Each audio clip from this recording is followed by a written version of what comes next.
I'm from Nekota and I love listening to Today FM. My name is Ken Godler and I'm from Australia, but I'm part Fijian from Watraki, and I love listening to Today FM Rocks. For the best music and less talk, we tune into Today FM in National Village. Today FM rocks. My name is Inai Ali and I'm from Ba, and I love the big breakfast on Today FM. I just love it and hope you love it too. My name is Jay from La Paz. I love listening to Today FM. Today FM rocks. My name is Naushin and I'm from Sambeto, and I love Today FM. Today FM rocks. Today's hit music on Today FM.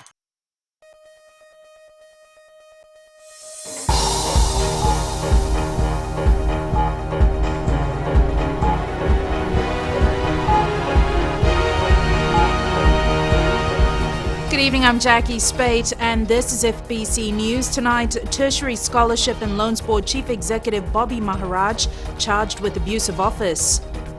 Moneylenders control hundreds of millions of dollars in loans, and Land Transport Authority struggles to fight corruption.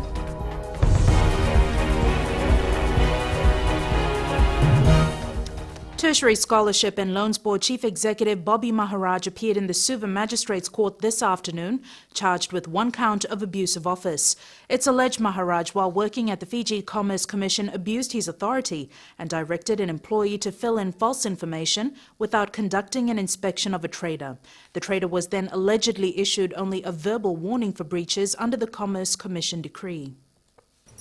Bobby Maharaj joined Tertiary Scholarship and Loans Board in June this year after leaving the Fiji Commerce Commission.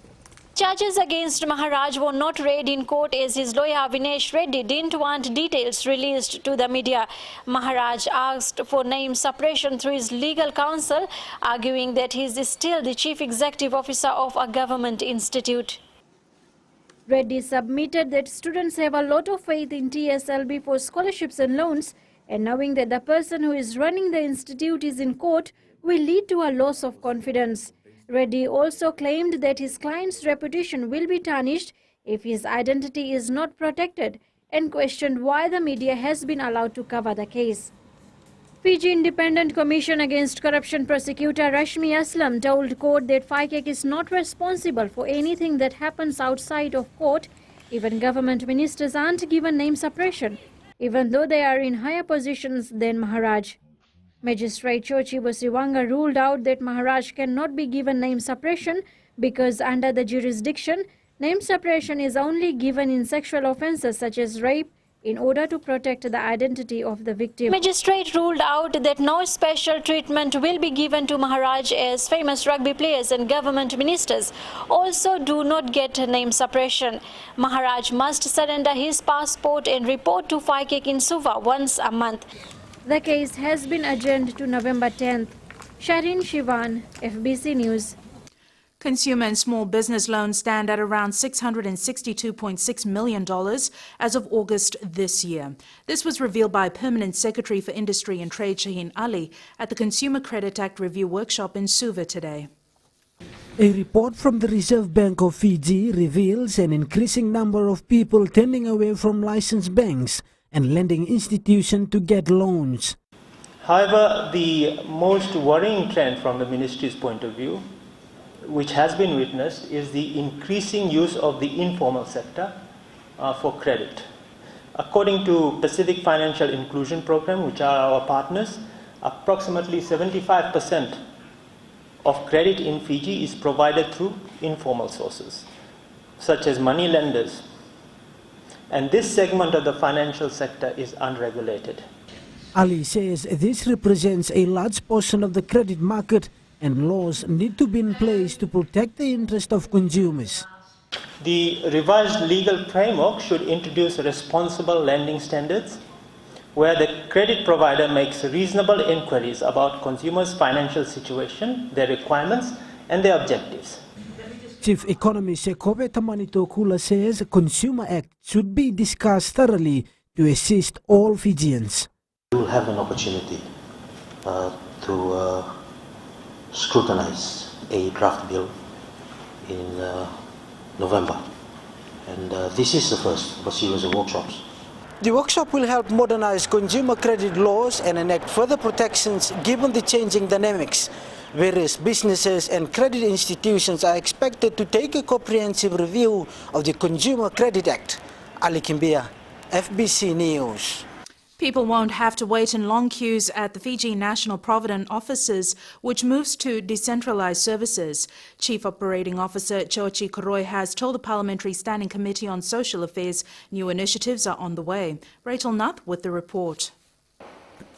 The Fiji National Provident Fund members will soon be able to use smartphone applications to access their FNPF accounts or run to a nearby kiosk. Our strategies and all our plans have been based on the fact that we expect competition to arrive any minute. So the fund is the only superannuation here, but Chief Executive Chochi Koroi says this is no excuse for being complacent.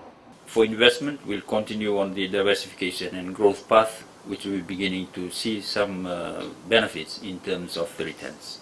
The executives were grilled by members of the Standing Committee, mostly about the investment decisions taken by FNPF. We cannot put all our eggs in one basket, and we need to diversify. Unfortunately, we'll have to work with the Reserve Bank, who controls the money that goes out. Looking towards the future, the Fiji National Provident Fund has decided on reforms to enhance service delivery. Also, finding good investment opportunities remains a challenge. However, the FNPF will continue to focus on investments and developments. Rachel Nath, FBC News. Corruption continues to plague the Land Transport Authority, forcing the regulator to outsource services.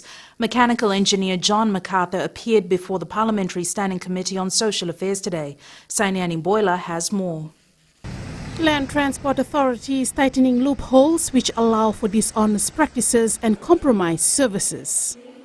The main intent of outsourcing the vehicle inspection system was to improve the services to our customers, to reduce the turnover time, increase efficiency for the convenience of the customers, and in many ways to reduce the likelihood of corruption. MacArthur says the LTA continues to look for ways to improve services, but funding is an issue. The challenge which LTA faces, which they faced in 2013 and they still are facing that, is in terms of finance, the allocation, the budget allocated. And looking at the diversity of the operations which LTA engages in, there are many times where we lack resources in terms of manpower or hardware or software. He does admit the authority has managed to secure government grants to better their operations and develop internal systems. Improvements of systems and processes will also cater for all applications that come to LTA. Sainiani Mboila, FBC News. It hasn't been difficult for the Fiji Revenue and Customs Authority to gather information on the landed cost of second-hand vehicles. Chief Executive Viswanath thus confirms the tax agency is trying to determine additional costs for motor vehicle dealers. Anna Ravulo has more. The Fiji Revenue and Customs Authority is expected to publish the landed cost of second-hand vehicles by year-end after working out some finer details. But basically the landed cost, we are aware of the landed cost. But I guess, we need to understand that when it comes to the cost, of course, landed cost is one thing, and then various motorcar dealers have different other business expenses in terms of, the premises they have and other, staff and other costs that comes into play. More than 100,000 new and second-hand vehicles are registered in Fiji, and the number grows every month. Currently, the number of registered vehicles in our system, in the LTA soft, is roughly around 113,000. These are all the vehicles with valid registration across all the classes for vehicles. There are 85 second-hand motor vehicle dealers in Fiji. The listing of landed costs is expected to help people compare retail prices against motor dealers' cost. Anna Ravulo, FBC News. Coming up on FBC News, breeding site of endangered shark species found in the Rewa Delta. And government launches 2016 poppy appeal. Stay with us.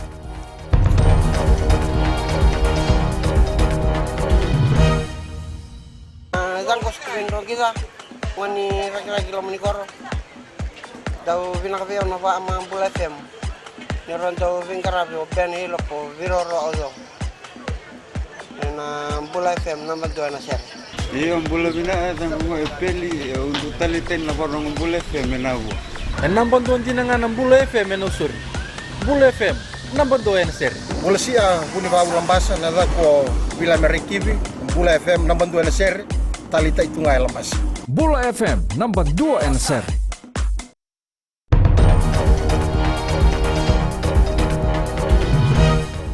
Welcome back. This is FBC News.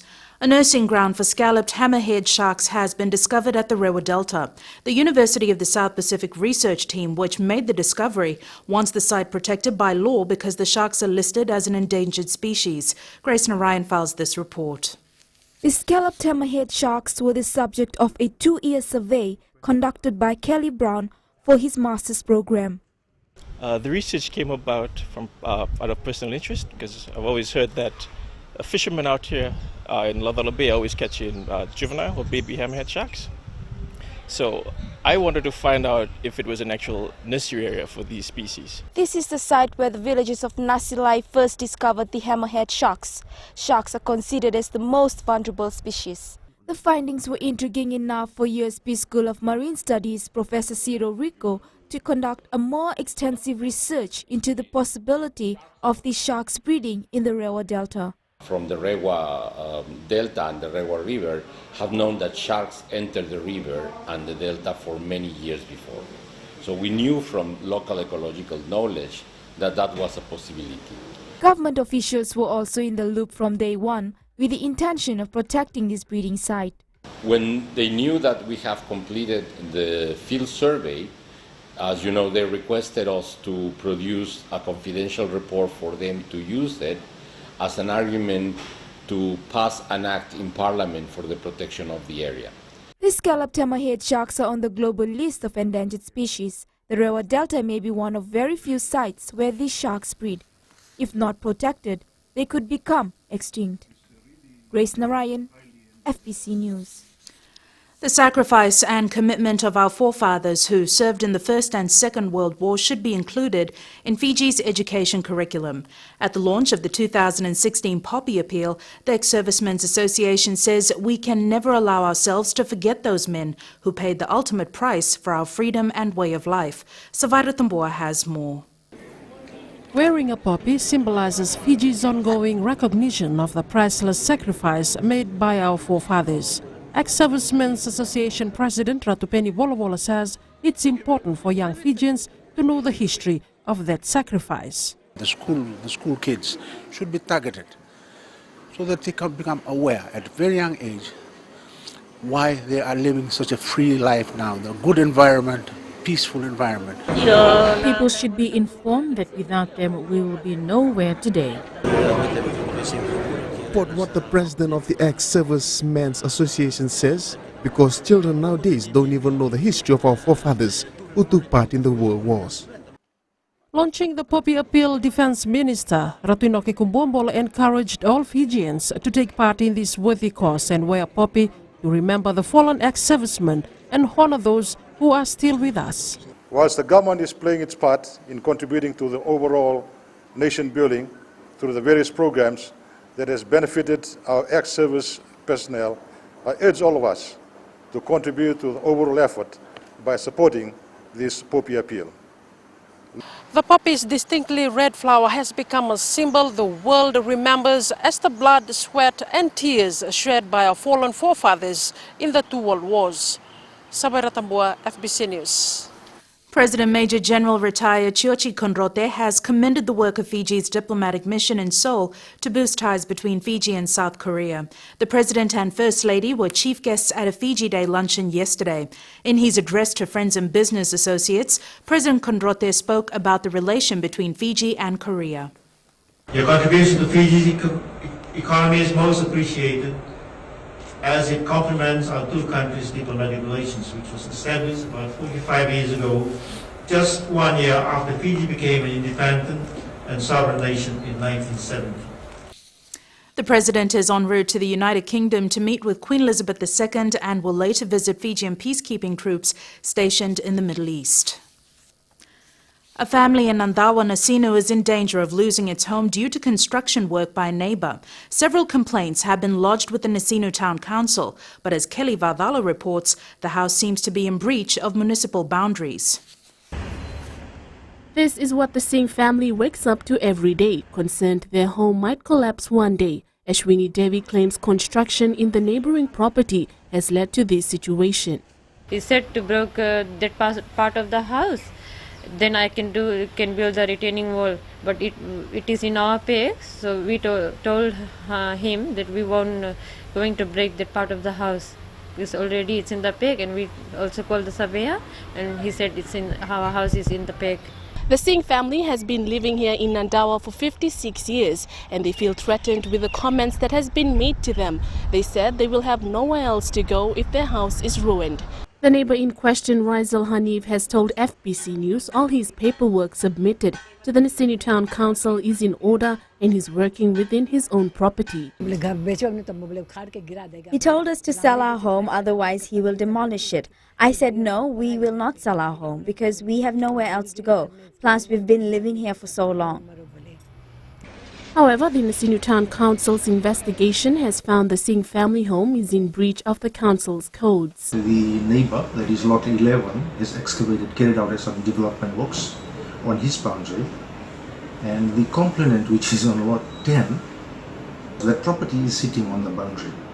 Akhtar Ali says the Singh family will have to demolish part of their house and the neighbour will be asked to build a retaining wall. Kelly Vathala, FBC News. The Pacific Island Tax Administrators Association now has a secretariat in Fiji. The office, which was set up recently, will effectively manage the exchange of tax expertise among 16 member countries. Maggie Boyle tells us more. The PETA Secretariat was a discussion point in 2014. 2 years down the line, it's a reality. Fiji Revenue and Customs Authority Chief Executive Viswanath Das says this further strengthens the country's reputation when it comes to tax issues. The Fiji Revenue and Customs Authority, plays a leading role in the Pacific region on tax matters, and will use the PETA Secretariat as a platform to provide assistance and expertise to the region where required. With a budget of $250,000 in office space, complements of FERCA, the PETA Secretariat is already rolling out a training schedule. PETA Secretariat now does, with the head of the Secretariat being appointed now. So the responsibility is, coordinating the trainings, workshops, exchange of information, and possibly sourcing funding to fund all these programs. PETA members met last month and endorsed a number of priority areas. Outstanding among the countries was the need to purge tax evasion. It's an area Fiji is championing, pushing voluntary compliance, an aim the Secretariat will be hoping to pass on to other countries. Maggie Boyle, FBC News. Amalgamated Telecom Holdings has acquired Spanish telecommunications company AMPA's interests in 3 Pacific Island countries. ATH Board Chair Ajit Korogoro told FBC News that the monumental deal effectively casts Fiji as the communications hub of the Pacific. The acquisition, worth $122 million, will make ATH majority shareholders in companies based in Samoa, American Samoa and the Cook Islands. ATH is now in talks for similar purchases in Vanuatu and Timor-Leste. Sports is up next, and here's Jamie now with the latest. Thanks, Jackie, and good evening in Sports Tonight. 13 applicants for Fiji men's sevens coach position, and Suva Zone 2 aims high ahead of Chow Games. This and more coming up.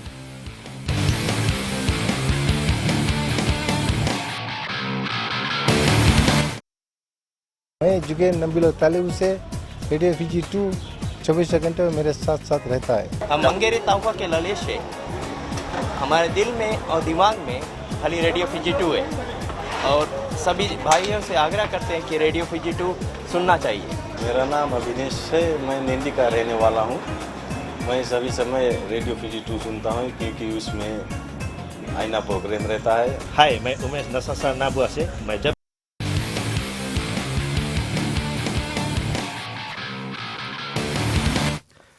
The Fiji Rugby Union has received 13 applications for the national men's sevens head coach position.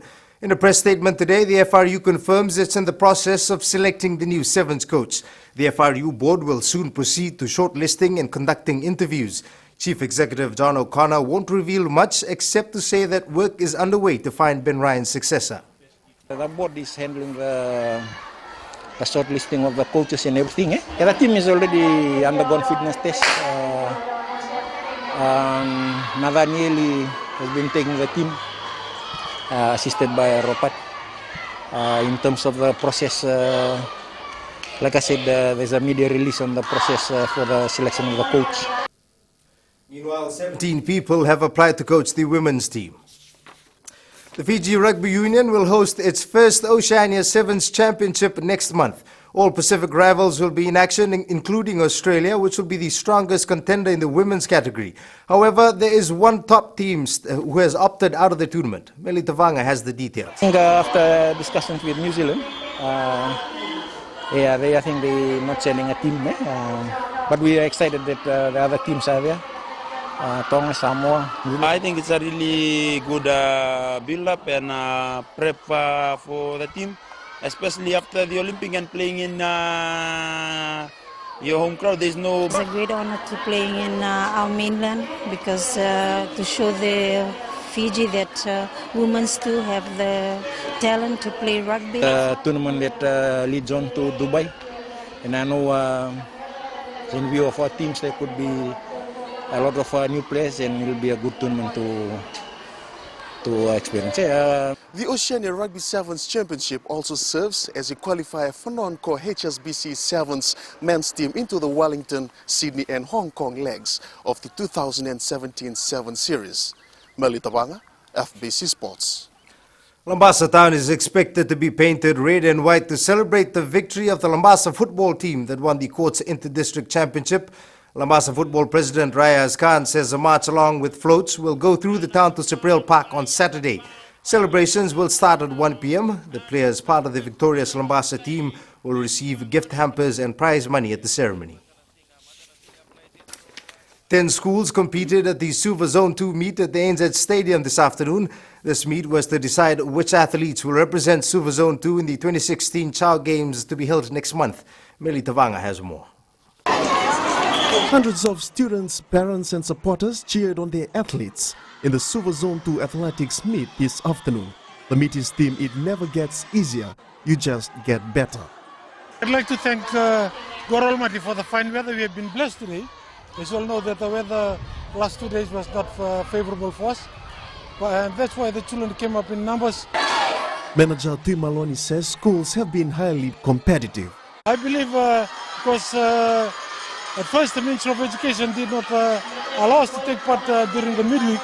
But I must thank the Minister of Education for Education and the Permanent Secretary. They reversed the decision and here we are today. Sadly though, there are fewer schools competing when compared to 2015. On the 18th of November, we are not there to only participate. We want to make an impact. Suva Primary Schools Zone 2. The divisional Chow Games will be held on the 18th of November. Meli Tavanga, FBC Sports. The All Whites have pulled off arguably their best result in several years, drawing 1-1 with the United States this afternoon in an international friendly in Washington, D.C. The Kiwis impressed as they pushed the Americans ranked 66 spots ahead of them in the world standings. That was sports for this evening. Business is up next with Jackie.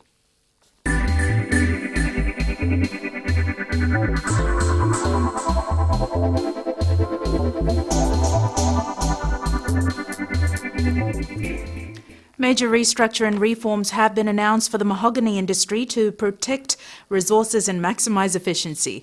Landowners' rental and stumpage rates will increase by 19% and premium rates will be increased by 20%, backdated to 1st January. To facilitate the sale of surplus grade 1 and 2 mahogany logs, temporary licenses will be issued to Fiji Hardwood Corporation for interested buyers. Prime Minister Vorenge Bainimarama says the industry has suffered from a lack of regulation and organisation in the past.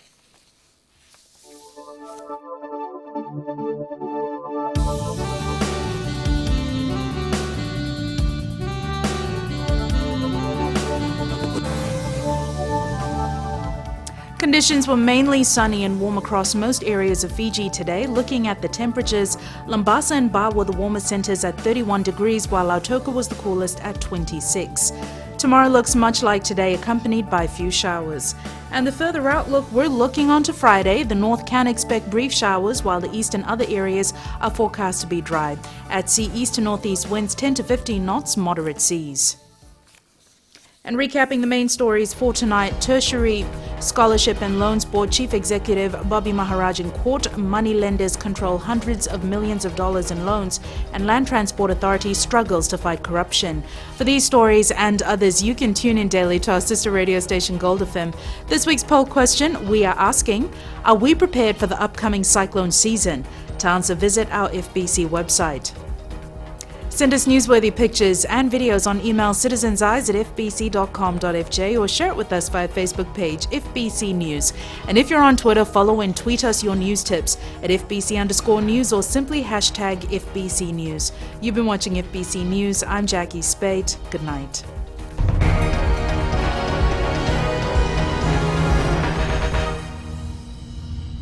Yandra! I love listening to Gold FM at Golden Point Resort. Gold FM, only the classic hits. Hola, my name is General from Recreative Village. I love listening to Gold FM, only the classic. I'm Moses from Valeu. I love listening to Gold FM, only the classic hits. My name is Marida Manako. I'm from Kandavu. I like listening to Gold FM, only the classic hits. My name is Tilipa from Tavor Town. I love listening to Gold FM, only the classic hits. Gold FM, only the classic hits.